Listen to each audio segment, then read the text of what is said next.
Guys, so welcome back to Cageland. So today I'm gonna get started by showing you how I make some of my fall time favorite meals. I'm gonna start off by showing you how I make my tea, and it's very simple, but it really gives you that comfort, that comfortable, leaves are falling, snuggle under a blanket, kind of spicy, sweet flavor. So I'm going to show you how I make two of my all-time favorites. So let's go ahead and get started. So I'm going to start off with a sweet and spicy herbal black tea. Now this is my all-time favorite tea, but honestly I only use it in the fall time. And then I have some green tea here. I'm just showing you guys what I have in here. And then I have some sugar that I got from Tivana that's really made from, I think it's cranberries, but I'll be sure to look at the bag and put it down in the description bar. So first I'm going to get started by just adding my tea, some cinnamon, some fresh mint. So here I'm going to add in some hibiscus, basil and mint, and some fresh ginger. Now I love that spicy flavors, and if you love it, then add more ginger, because I actually went back after this and added more ginger because I love the taste of ginger. And then I let this steep for about 25 to 30 minutes because I really do love the spiciness of the ginger, but it has all the flavors that I just love.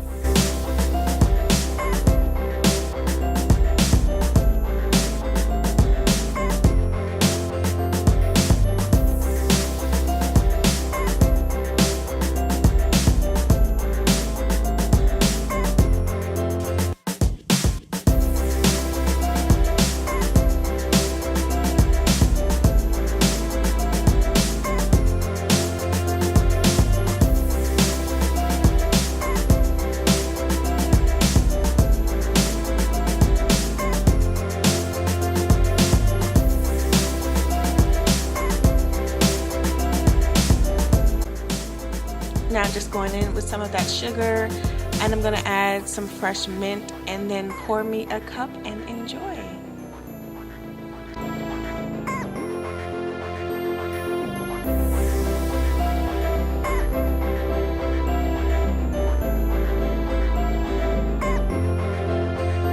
So now I'm going to show you how to make this so tangy cabbage. I love this cabbage. I one day had some cabbage and decided to just put whatever I had in the refrigerator in it. The only thing you don't see in this in that picture is the apple cider vinegar.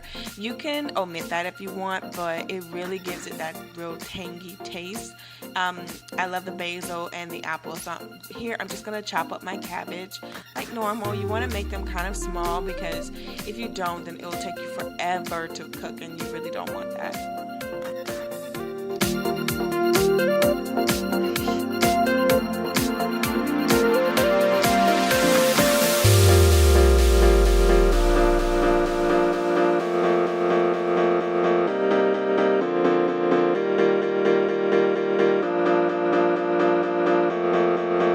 So going in the pot, I had some oil in the pan, and then now I'm adding the garlic powder, onion powder, some black pepper, some pink Himalayan salt. And you can add fresh garlic. I just was being lazy at the moment. I didn't feel like chopping it up, but I have made it that way before. And then right before you take it out, you want to hit it with a little bit of apple cider vinegar. Trust me, I know it sounds so weird, but it is so good. And before it's all over, before it's too done, you want to add your apples. You don't want your apples to be too soft, but only put half of your apples in, and then save a few for later.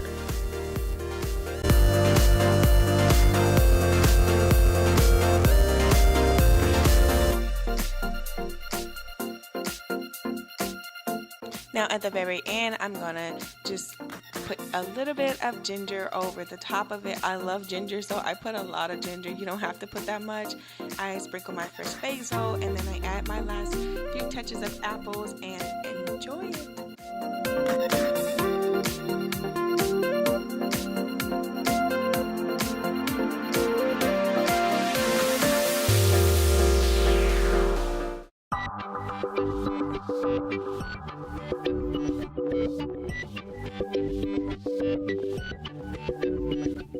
So these are all the things you're gonna need. You need your different types of cheeses, and then your onion. You're gonna need some sourdough bread and some really smoky bacon. So here I'm just chopping up my onions. I don't want them to be too small because I am going to saute them for a little while, and then I'm gonna chop up everything else that I have.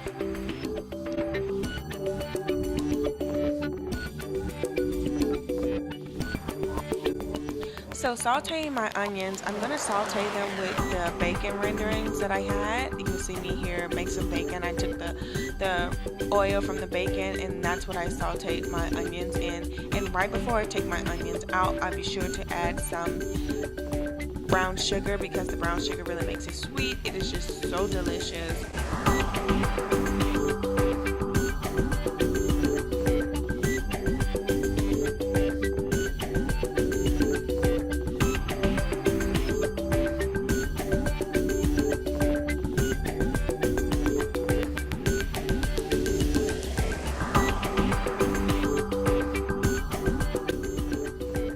So I found that if you toast one side of the bread, it actually really helps to adhere all of the cheese that you want to put on the other side of it.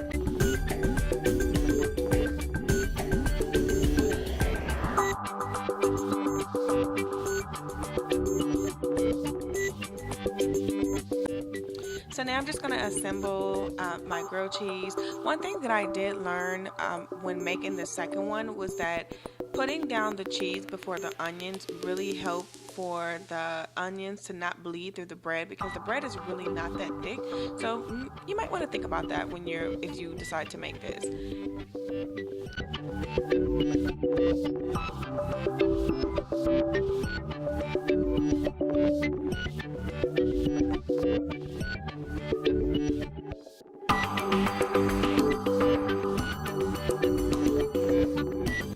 Now I know everybody loves bacon, so you can put as much bacon on the sandwich as you would like. I go ahead and add my jalapeños, and then I stack it together.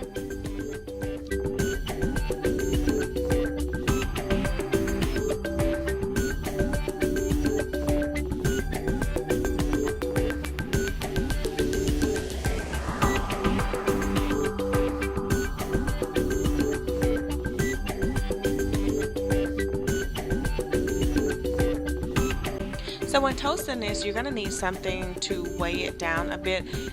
When I made this one, I used just a heavier plate to put down over my sandwich, because you really want that cheese to melt on both sides. And if you don't continue to flip it over and mash it, your cheese won't melt all the way. So you also can put a top over it to help kind of smoke that cheese out as well. So guys, I'm telling you, if you try this, you would love it. Don't forget the brown sugar and the onions and your jalapeno, so it's like a sweet, smoky, spicy sandwich. I made this for my husband, and I made it for him for lunch. I was filming this during his lunch time, and when he came home, I gave it to him. When he got off of work, he was like, can you please make me another one? He really, really loved this. Thank you guys so much for watching. I really hope you appreciate it. If you like these types of videos, please give it a thumbs up. Let me know. Make sure you subscribe to our channel, and I'll see you guys in the next one. Bye.